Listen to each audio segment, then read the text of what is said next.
Welcome to Ladies Talkin Leafs. I'm Chris. And I'm Sil. And everything is new. It's exciting. It's a new season for Ladies Talkin Leafs, our 7th season of the podcast. And obviously it's a new season for the Leafs too, with new players and bringing in a new feeling around the locker room. So what have you liked from the first few days of camp, Sil? I think the first thing that was that I noticed was the intensity of the practices. They seem to, just from what I've seen, there's just a lot of battles in camp, which is to be expected since there's, 73 guys there in very few spots. So high competition, which is great. One of the things that sort of impressed me was when they had the leadership group at the podium. And it was just JT, Easton, and Morgan Rielly.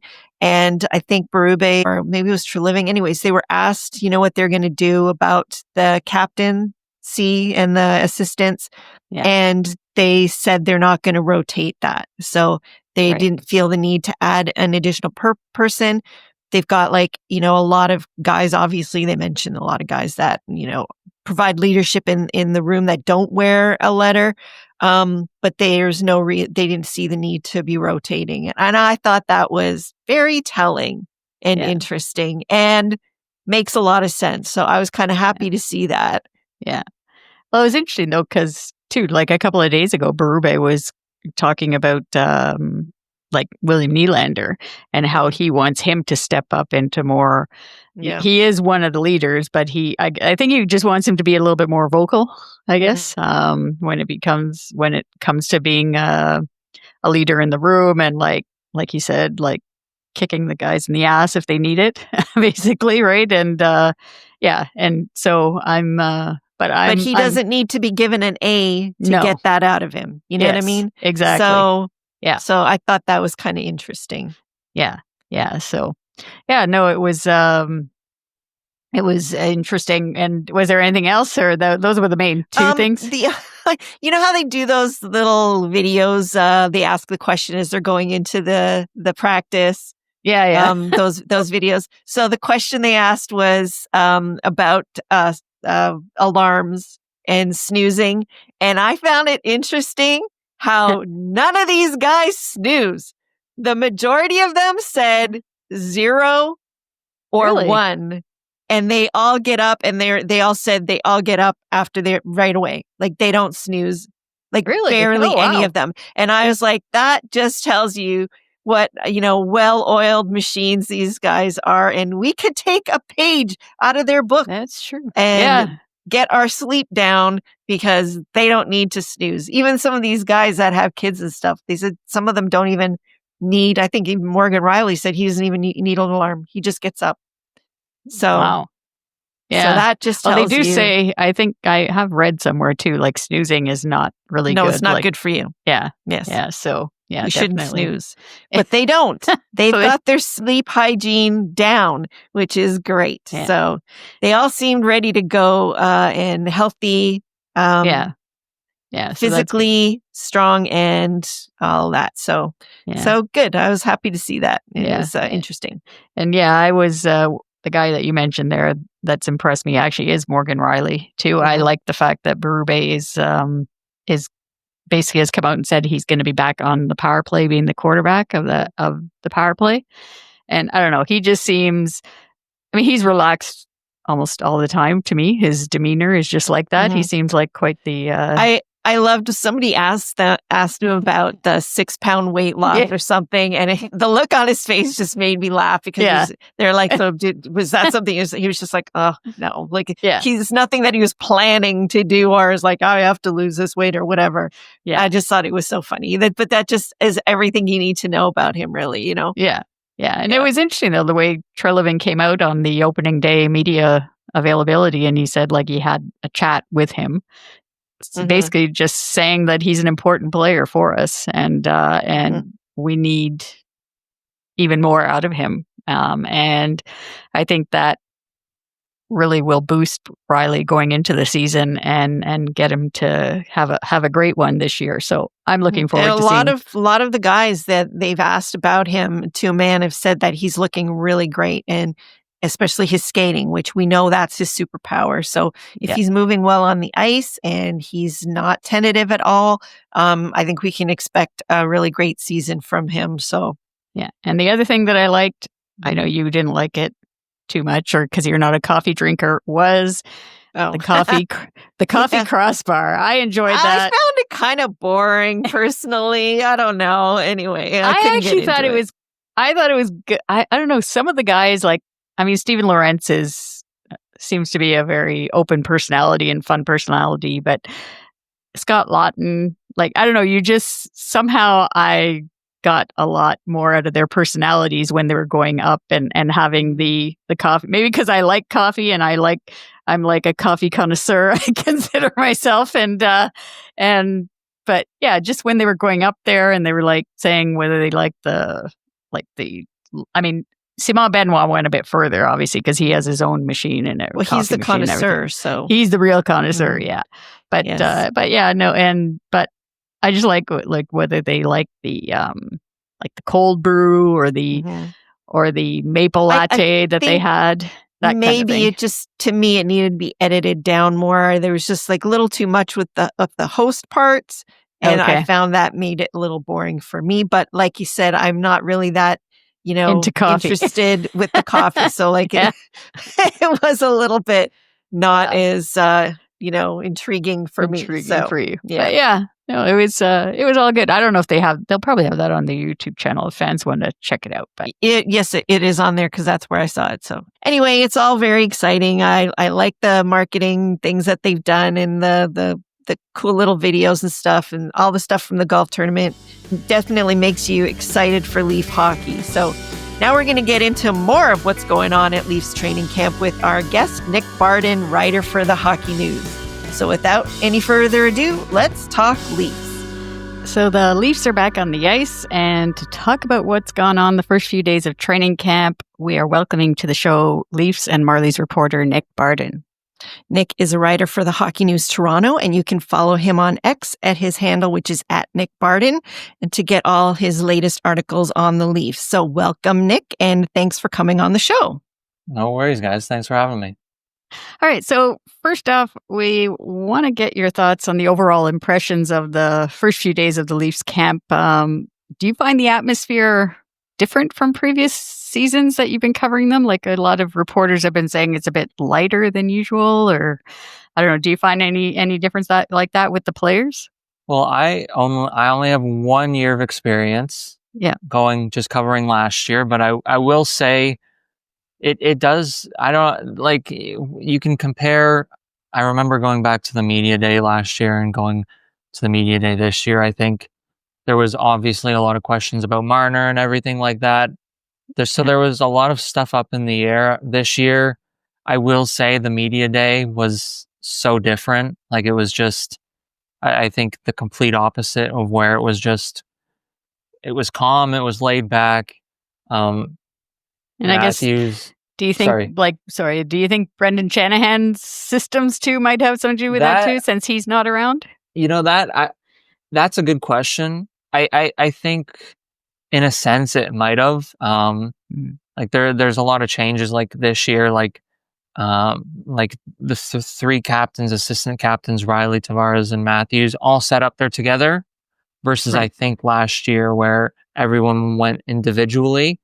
That was something that was different. I actually liked that format a lot more, where you could just ask one player a question that was all up there. But I will say too, just as training camp overall, I think it seems a little bit, I don't want to say it's not as intense, because I remember last year and there was just so much bag skating on that first day. That first day is always the most difficult day. Except for me this year, the first day, it did look difficult. Like, you have guys going up against each other, physicality. There's a lot of battle drills and guys are fighting. I remember Landon Sim getting into it with Easton Cowan. There was another day where Philippe Myers and Austin Matthews were getting into it. Like, there's a lot of physicality and a lot of just, it's a tough camp. But I don't know if that intensity is the same as last year when it comes to, like, guys. I don't even remember if guys were like throwing up on the ice or on the bench, but like that much intensity is usually what happens on an opening day. Yeah. And that didn't happen this year, but the physicality and just guys wanting to make their mark, I think was there in full display too. And that probably has to do with Craig Berube too, the coach, Oh, right? He's yeah. going into his second year, so he's probably a little bit more comfortable getting his style of game in there in the practices and stuff like that. 100%. I think he's been very vocal. I remember one day where he was asking the guys for a lot more, and he was yelling, and he was really giving it to them. So when you have a coach like that who can do that, it just ups the intensity, and it ups really the players' physicality, players' overall play even more. So I think when you have a guy like that at the forefront of a training camp, it's only going to lead to going into the season probably with a good message and a good understanding of what he wants from you.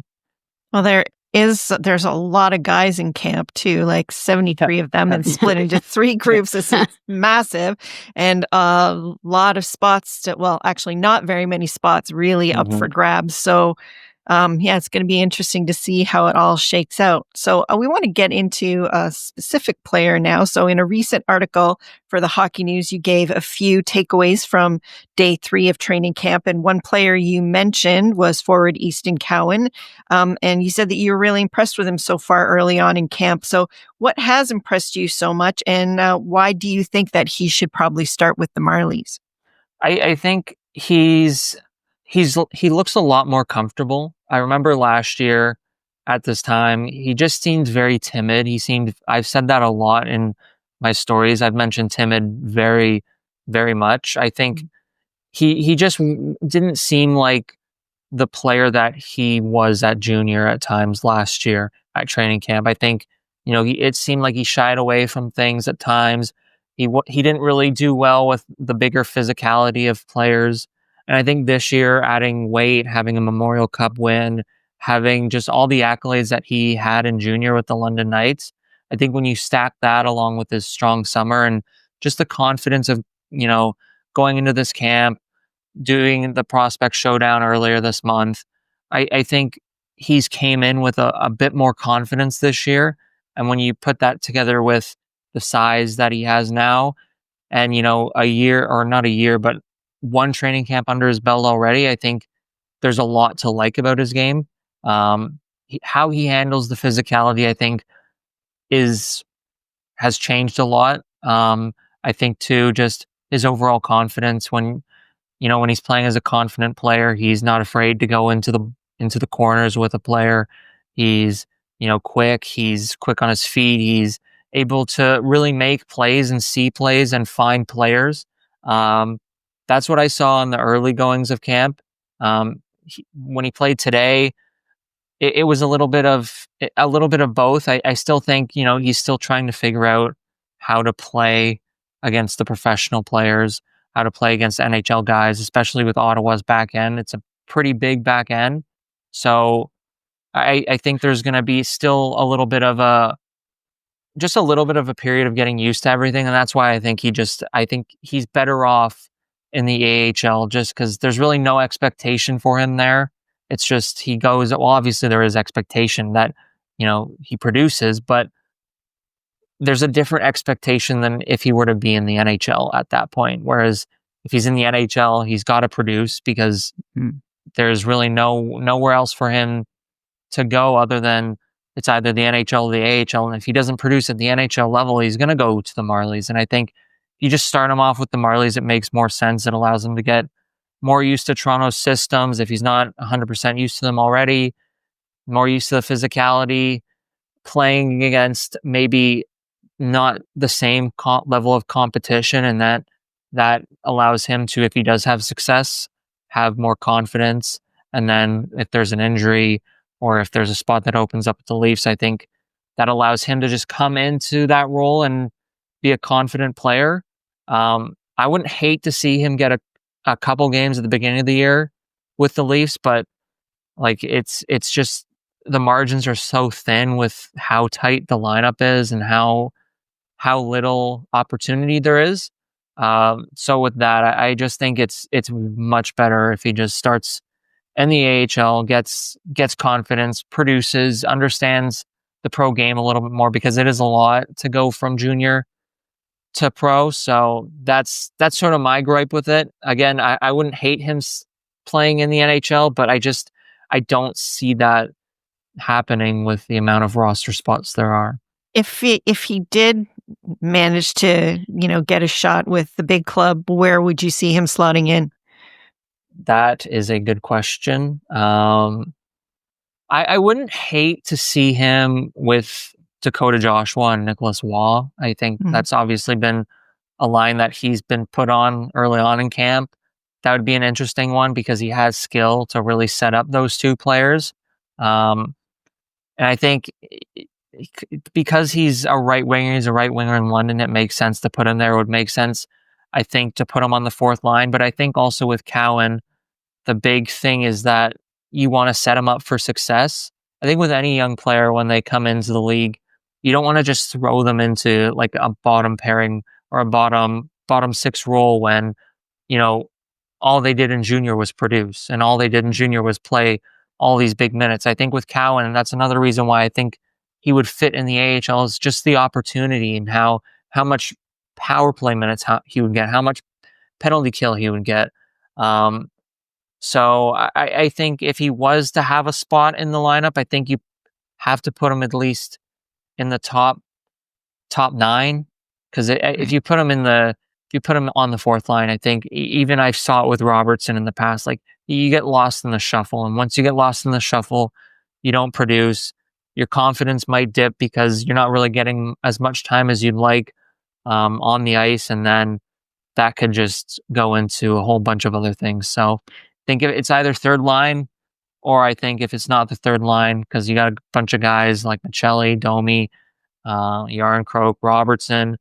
If he's not playing on that third line or in the top 6, I think it just makes so much more sense to put him in the AHL. Yeah, and like you said, it's the AHL. Obviously, it's never going to hurt a player to go down like that to learn the game and the systems of the team systems. And exactly. Yeah, and it's funny how you mentioned Robertson, because I thought of his development too, and it's kind of like his development, the Leafs, because they brought him up and down like so many times. He never really stuck in the AHL, right? And you don't want Cowan, you don't want Easton Cowan to maybe have those same sort of growing pains that Robertson is going through now. So it'll be interesting to see if he can make it. But 100%. I think like just too with Robertson, like the injuries really hampered his development too, and then I think COVID as well. Like he was in tough, but I think he's come around to being a pretty valuable player to the Leafs. Obviously now his future with the team is just up in the air, because if he doesn't have a roster spot, it's really like, do you really want him sitting on the side? Like, he's a good player and he belongs in the NHL. But yeah, that'll be an interesting one as training camp goes on. We're gonna talk about Nick Robertson in a bit, but before we get to him, I just want to ask you about when it comes to the Marlies as well, the Marlies players. Is there a player at camp who may not make the team, but could be the potential call-up, like the first call-up during the regular season, other than Easton Cowan, let's just say, but like let's say a Marlie that played last season in the AHL. Do you see any player that the fans can look forward to seeing? I would say Jacob Quillen. I think he had a great back half of the year with the Marlies. It's obviously his first pro season, so it was a bit of up and down at times, especially coming from college.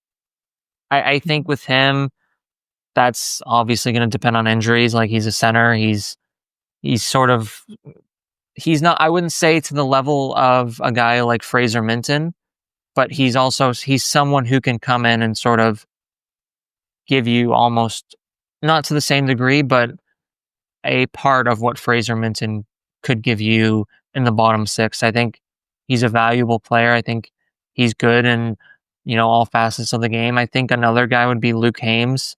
I think he's sort of an interesting player to look at in terms of a possibility for an NHL role in the future.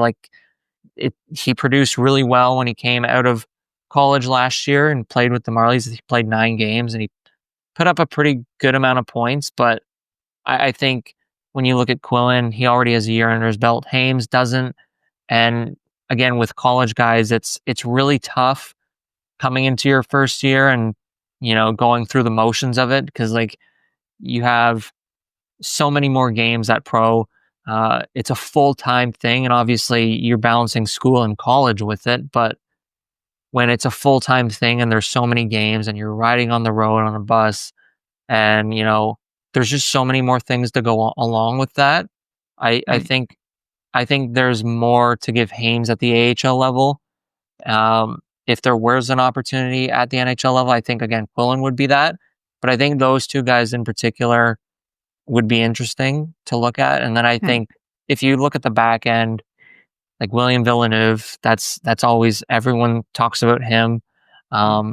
He's going to be an interesting one. He's got a lot of great offensive upside, great on the power play with the Marlies and everything like that. His defensive game is really just the big question of whether or not he can take, what he does in the AHL and put it in the NHL against, greater competition and guys who could, who will challenge him a lot. But I know Villeneuve is another name too that a lot of people wonder about. So I thought I'd throw him in there too. Yeah. Yeah. The back end, though, the Leafs are pretty deep, right? So with it's just I think he's going to have to wait a while, and that's the first 100%. time in a while that we've been saying that the defense is really stacked. Let's just say we're pretty good that way between that and the goaltending situation, but it's always good to have a younger player waiting in the wings kind of thing, right? 100%. Because the team isn't getting any younger, let's just say, right? With Austin Matthews, John Tavares, William Nylander, they've been around for 10 seasons now. So, or at least the two of them have anyway. So, yeah, it'll be interesting to see some of these Marlies, and then we can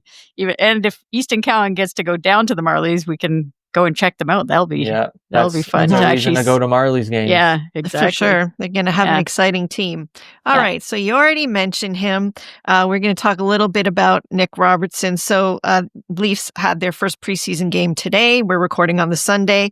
I found he was quite visible in the game. He was one of the quote unquote veterans that were there.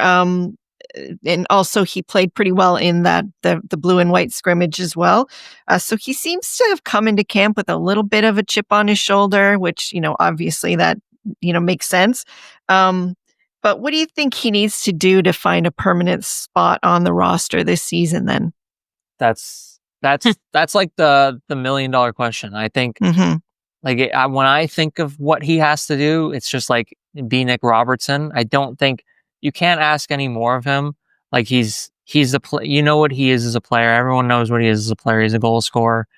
And when he's filling the net, that's when he's the best. And he's already done it once in a game, twice in a scrimmage, although one goal was empty net. I still like to call it a goal. His goal today was quite the snipe, though. Oh, yeah. It was a beauty. That was a heavy shot. But if he gives you that, I think that's what you want. And I think at the end of the day, the Leafs are a team that needs goals. I think we could all say that going off of last season and just how the regular season went on and everything. But when you have a guy like Robertson, you also need the defensive side of the game to be pretty tip-top shape. Especially if you're playing, a third line role, a fourth line role, where your minutes aren't going to be as much as you'd like, but you still have to be responsible every shift. And you still, as much as you have to be good on the offensive side, you have to be as good on the defensive side. And I think that is the thing with Robertson that you need most, is you need to have the complete game. And if you don't have the complete game from him, it's difficult. and he's an undersized guy, but he does not play like that. It's so hard because, again, like I think about guys like Calle Järnkrok. He's someone who's also having a pretty good training camp. Like, he's looked good in the skates. He looked good against the Senators. He's healthy. I know he said earlier this week that even when he was in the playoffs and playing, he wasn't 100% healthy. So he's a guy, again, he might be another one with a chip on his shoulder just because a lot of people had him written off this year, saying he could be traded. The Leafs need to clear cap space to get a top 6 forward. It could be Kampf, it could be Järnkrok. But those two guys in particular, I think they're going to be battling it out a little bit for that spot. Because I think when you look at the lineup, to me at least, there's only one spot, and that's on the fourth line. I think when you bring in a guy like Maccelli, I think you have to have him fit either with Matthews and Nyes or with Dakota Joshua and Nicholas Waugh, because he's a playmaker. He can facilitate those guys a lot. But who knows? Like, if injuries come up, if things change, and they've happened before and they'll probably happen again, Robertson will probably make the team. It's so hard because it's like, who do you want? Do you want Nick Robertson, who scores? Do you want Calle Järnkrok, who can score but might not score as much, but is also very good defensively? Yeah, and he's penalty kill too. Exactly. Right? Yeah. I know Robertson did play penalty kill today against Ottawa. But he's not a specialist that way, right? No. I think I mean, there were very few guys to put out there, so yeah, that too. I think though, like, his speed would be a good thing on the penalty kill. I think if, I don't know behind the scenes whether or not he wants to play that role or anything like that. I think he's the type of player who could fit that role. I think, his speed, he's a dog. Like, he's very all about working hard and, doing everything he can to help the team win and help himself. I think he would fit in a power play or penalty kill role. But again, like you guys say, like, there's Järnkrok, who's a lot. I don't know. I'd say he's not a lot better, but he's so much more defensively sound. And Craig Berube trusts him a lot.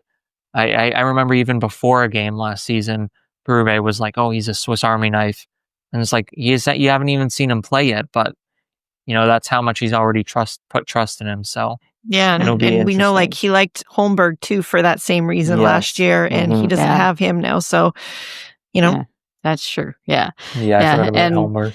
Yeah, because he was doing the PK as well. And with so who do you think? So do you think Bobby McMahon, then, changing off of players there? So you think Bobby McMahon would be playing possibly with Tavares and Nylander as their left winger?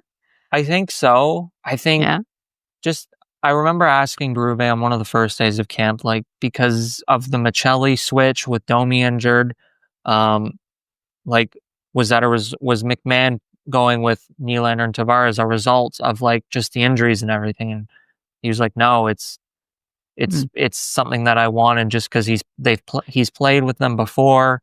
He's a very physical guy. He's speedy. He can make plays. He can go get the puck for those two, which I think is something that Nylander and Tavares would need, is someone to really get into the dirty areas and get the puck out for them.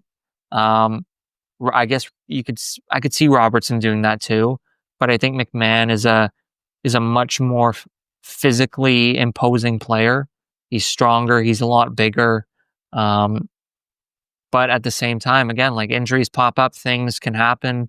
I know Robertson has played there before in that spot, and I think, if I remember correctly, he did okay there. Yeah, it was a couple of seasons ago. We mentioned that on one of our previous shows too, that he played with JT and Nylander. So there's a lot of different combinations, but so many. But like you said, only like one spot available. And that's going to be the question. Do you think, out of the three, Kampf, Robertson, and Järnkrok, which one of them do you think is going to be, like, in the lineup or two of them, I guess, if you think is going to be in the lineup on opening night. I think if you had to pick two, I would say Järnkrok and Robertson. If you had to pick one, I would say Järnkrok. I think it's so hard with those two because it's like there's so many, like they're very different, but at the same time, like one will give you one thing, the other will give you another. I guess is really what the coaching staff wants. Like, how do they want their fourth line to look? Do they want it to be a line that scores? Do they want it to be a line that just, pushes to go into the offensive zone and then allows, the next line to come out and have offensive time? So I would like to say Robertson, but if Järnkrok keeps having the preseason and training camp he's having, and he's fully healthy and he's confident, I think he just fits more on that right side. And plus two, I think just with the playoffs and everything, he would rather have Järnkrok in that spot than Robertson, and Järnkrok wasn't fully healthy. So so that's true. I think that's the case too. But again, if Robertson keeps scoring, like you can't just have him sitting out. No, they need the goals. Yeah, that's for sure. Yeah. All right. Well, I guess we're going to see how it all shakes out, over the next week and a half. It's going to be interesting. Thanks so much, Nick, for joining us again. We really appreciate you taking the time, and we hope to have you on again in the future as well. Enjoy the rest of the preseason. I will. It's going to be busy, but it'll be fun. Yeah. All right. Thanks, Thank you so much. No worries. Thanks. Okay, so thanks again to Nick for coming on the show. From his comments, it really, with Nick Robertson, it just made me think, like, he's played so well, like even last season too, like during the training camp, he played so well, and like it's going to be tough for him, like the way Nick was describing, like when he has Calle Järnkrok, David Kampf, and it's still going to be tough for him to make the team unless it comes down to consistency is the word, really. And the defensive side of the game too. I think Craig Berube really wants him to pay attention to the defensive side of the game. Especially if he's going to end up being on like a third or fourth line. Right. Like to me, I think, he's going to, in a way, I feel like for him to have success on our team this year, he needs to surrender to a low, like a bottom half role. Right. He really needs to buy in to what he needs to do on one of those lines, but at the same time lean into his skill set as a scorer.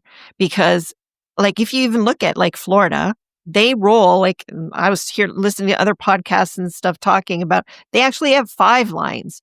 And if you look at, the guys that came in towards the latter half of the series against us, they brought in different guys for a different feel.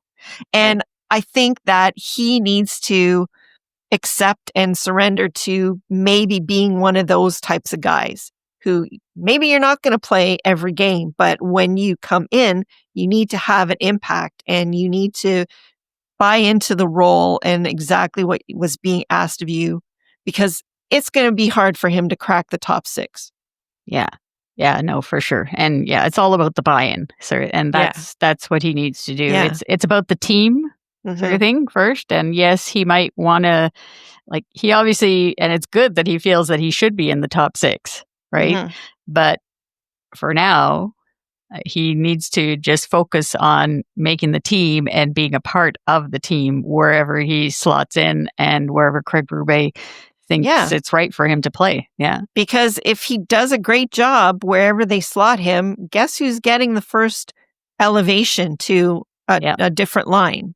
If they need to fill a spot because of injury or whatever, it'll be him. Yeah, exactly. But he has to, it's, I don't know. It's tough. He's going to have to stick to what he does best, but really buy in, Right. So, and if he can't do that, then he's just not going to be able to stay on this team. But at the same time, like, for us to get any trade value out of him, he's going to have to do a decent job, because everyone in the league knows what he is. Yeah. So no, he has to play and he has to score goals too. Mhm. So yeah, it's going to be tough. But I mean, Haley Wickenheiser said that he has all the, like the way he works so hard. He has it all the tools to be on the team on a regular basis, but he just has to, like you said, accept the role that he's given, and then eventually he'll get elevated if he just has that consistency in his game. Well, he certainly started off pretty strong so far. He looked good in the game today. Of course, we're recording on Sunday after the preseason game versus Ottawa, and I thought he looked good. He got some penalty kill time, which that's going to help him having that experience. You could see that he wanted to do like what Matthews does on the PK. Just kind of cause a turnover and take off. Like he looked like he's ready to do that. And I think that's what he's trying to work on. But you can definitely make your offense work for you on the PK. Yeah. If you're a guy who can strip pucks. Yeah. Well, we'll look forward to seeing, I mean, it's only game one, obviously, but we'll see what happens the rest of the preseason and the training camp. But in the meantime, don't forget, fans, to check out Nick's articles at thehockeynews.com, and you can follow his page there to get the latest news on the Leafs. Also, just I want to say, just to mention our condolences, I guess if 3 goaltenders have been lost, I guess, in the Hall of Fame goaltenders have been lost in the last couple of weeks. I guess first off was Ken Dryden, who is a 6-time Stanley Cup champion with the Montreal Canadiens, and he was also a key member, obviously, of the 1972 Summit Series, and he was also Leafs team president from 1997 to 2004, where we made the Eastern Conference Finals while he was president in 1999 and 2002. So there was that. And then today, Bernie Parent also passed away. And that's an interesting story he was here with the Leafs from 1970 to 1972. And I remember my brother, who's not a huge hockey fan, but he was telling me always, he goes, that was a huge mistake. And it was for the Leafs not to sign him. He decided to go off to the WHA, I think, at the time. And then he wanted to return to the NHL. He didn't want to stay in the WHA, but he said he wouldn't come back to sign with the Leafs. And probably that has to do with Harold Ballard, most likely, at that time. But yeah, so he passed away suddenly today. And then the third goalie was a legendary New York Rangers goalie, Ed Giacomin. He also passed away. So I just couldn't believe all 3 goaltenders. That's sad for the hockey world, but rest in peace to all 3 of them. And they'll be making saves in heaven basically now, right? So but condolences to all their friends and family and the teams of those players. Yeah, absolutely. All right, so moving back to Leafs hockey, the Leafs have 3 preseason games this week. One versus the Senators, that's the rematch on Tuesday night. That's going to be at Scotiabank Arena. And then a couple games versus the Habs on the 25th and the 27th of September. And we'll be back next week with another episode to start off the season. After the 4 preseason games, we should have a better idea as to what players are going to be making positive impressions and others that may not be so positive. So we are going to get into that with you a little bit more as they start to shape out the roster for the season. Yeah, so just hit that follow button on Apple, Spotify, or wherever you are listening to our podcast, and we'll have you up to date on the Leafs throughout the preseason and the upcoming regular season. If you're watching on YouTube, be sure to hit that subscribe button. And you can also find us on the Believe Network at Believe.com. It's BLEAV.com. And we'd also love to hear from you. So be sure to leave us a rating or review. Feedback is important, very important from our listeners. And we thank you for taking the time. And a quick reminder again for listeners on Spotify to answer our poll question. For every show, we have a poll question, and it's just a simple little tap, folks. If you can give it to us to let us know what you think of the show. Another way to help us out is by visiting our Ko-fi page at Ko-fi.com. You can follow us there, and if you choose to, you can support us by buying us a coffee. Any donation goes towards helping us produce the show and making it even better for you. You can find the link to our Ko-fi page on our show notes or in any of our social media profile pages. And as always, thank you to our healthcare workers and first responders for all that they do. And we thank you, as always, for listening and watching Ladies Talkin Leafs. Till next time, go Leafs, go. Do you believe?